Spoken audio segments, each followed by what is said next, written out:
চালানবিহীন গাড়ি চলা বন্ধ করো রাইজের অসুবিধা কয় গাড়ি চলা বন্ধ করো রাইজের অসুবিধা কয় গাড়ি চলা বন্ধ করো এটা বালিৰ মহললৈ অহা যোৱা কৰা ডাম্পাৰৰ চলাচলত অতিষ্ঠ হৈ নিশা ওলাই আহিল এখন গাঁৱৰ ৰাইজে ওলাই আহি প্ৰতিবাদ সাব্যস্ত কৰাৰ লগতে বন্ধ কৰি দিলে মহলটোলৈ অহা যোৱা পথটো এই ঘটনা সংঘটিত হৈছে বঙাইগাঁও জিলাৰ কাঠপাৰা প্ৰথম খণ্ড গাঁৱত ৰাইজৰ অভিযোগ দৈনিক গাঁৱৰ ৰাস্তাৰে বালিৰ মহলটোলৈ অহা যোৱা কৰা অত্যাধিক বালি ভৰ্তি ডাম্পাৰে পূৰ্বৰ পথটো ভাঙি পেলোৱাৰ ফলত পথটোৰ অৱস্থা শোচনীয় হৈ পৰিছে ফলত স্কুলীয়া ছাত্ৰ ছাত্ৰীৰ লগতে স্থানীয় ৰাইজ আৰু জৰুৰীকালীন সেৱাৰ বাহন আদি সেই পথেৰে অহা যোৱা কৰাত অসুবিধাৰ সন্মুখীন হ'ব লগা হৈছে উল্লেখযোগ্য যে উক্ত বালিৰ মহলটোত নীতি বহিৰ্ভূতভাৱে বালি খনন কৰাৰ বাবে ডাঙৰ ডাঙৰ গাঁতৰ সৃষ্টি হৈছে ফলত কেইমাহমান পূৰ্বে গাঁতত পৰি মৃত্যুমুখত পৰিছিল উক্ত গাঁৱৰে এটি শিশু ইমানখিনি হোৱাৰ পিছতো তথা পথটোৰ দুৰৱস্থাৰ কথা বন বিভাগক অৱগত কৰাৰ পিছতো প্ৰশাসন তথা বন বিভাগে কোনো গুৰুত্ব নিদিয়াৰ অভিযোগ তুলিছে ৰাইজে আৰু অতি সোনকালে পথটো যাতায়াতৰ বাবে সুচল কৰি দিয়াৰ লগতে মহলটোৰ ওপৰত তদন্ত কৰিবলৈ বঙাইগাঁও জিলা প্ৰশাসনৰ ওচৰত দাবী জনাইছে স্থানীয় ৰাইজে কাইটপাৰা পাৰ্ট 1 হয় ঘটনাটো মানে আমাৰ এইটো গাঁৱৰ ৰাস্তাত ইহঁতে অবৈধভাৱে মহল কৰি আছে আমাৰ গাঁৱৰ ৰাস্তাত আমি গাড়ী খোজ কাঢ়িব নোৱাৰা হৈ আছোঁ চাৰিখন গাঁৱৰ এইটো ল'ৰা ছোৱালী স্কুল যাব নোৱাৰে ডাম্পাৰ চলাই আছে ইহঁতে অভাৰলোড চলাই আছে এইটো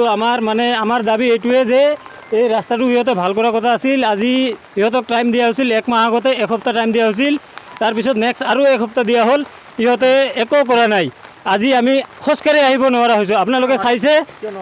নোৱাৰে মানে ইমান বোকা হৈছে ইমান বেয়া হৈছে এইটো 40 টন 50 টনৰ ডাম্পাৰ চলাই আছে গাঁৱৰ ৰাস্তা কেঁচা ৰাস্তা এইটো কেনেকৈ চলিম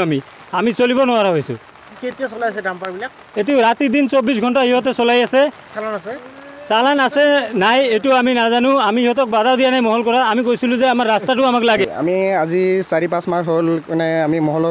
মহলদাৰৰ যিটো মহলদাৰ আছে সিহঁতক আমি কৈ আছোঁ যে দাদা আপোনালোকে মহল কৰক না কি কৰক আমাৰ কোনো অসুবিধা নাই আমাৰ ৰাস্তাটো যিটো ৰাইজে চলাচলি ৰাস্তাটো আছে আপোনালোকে ৰাইজে ৰাস্তাটো দি চলি আছে আপোনালোকে অভাৰলোড লৈ আছে সেইবিলাক আমি নাচাওঁ আপোনালোকৰ যে চালানবিহীন গাড়ী চলাই আছে সেইবিলাক আমি নাচাওঁ আমাৰ ৰাস্তাটো আমাক ক্লিয়াৰ কৰি দিয়ক সেইদিনাখন আমি কি কয় এইটো ৰেঞ্জাৰ অফিচত যাই কিনে মৌখিকভাৱে কমপ্লেইন কৰি আছিলোঁ কমপ্লেইন কৰাৰ পিছতে ৰাইজ তাৰ পৰা আমি কোনো ৰেছপন্সিবল পোৱা নাই এই ৰেঞ্জাৰ অফিচৰ পৰা আমি কোনো ৰেছপন্সিবল পোৱা নাই এতিয়া অসুবিধা হৈছে কাদৰ চাওক আপোনালোকে কাদৰ মাজত আমি থিয় হৈ আছোঁ গাড়ী এখন চলিব নোৱাৰে স্কুলৰ ষ্টুডেণ্ট এখন যাব নোৱাৰে কাদো দি কেনে গাড়ী মানে ইমান স্পীডত গাড়ী চলায় গাঁৱলীয়া ৰাস্তা হয় ইমান স্পীডত গাড়ী চলায় ৰাস্তাত কাপোৰ দিয়ে যে কোনোবাই যাব সেইটো যাব নোৱাৰে এই গাড়ী চলাৰ কাৰণে কিন্তু আমাক সিহঁতে কৈছিলে ৰাতিপুৱা 8:30 বজা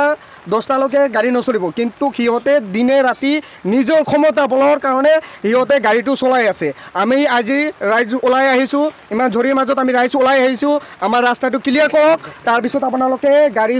সিহঁতে মহল কৰিব নে নকৰিব সেইটো সিহঁতৰ ব্যক্তিগত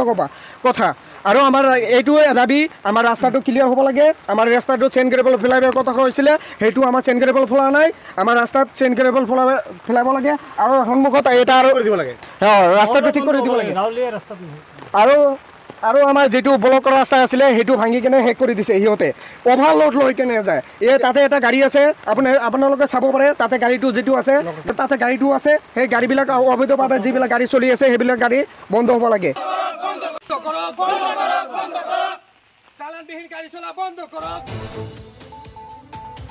চাপৰৰ পৰা ললিত কুমাৰ ৰায়ৰ ৰিপৰ্ট নিউজ টাইম 3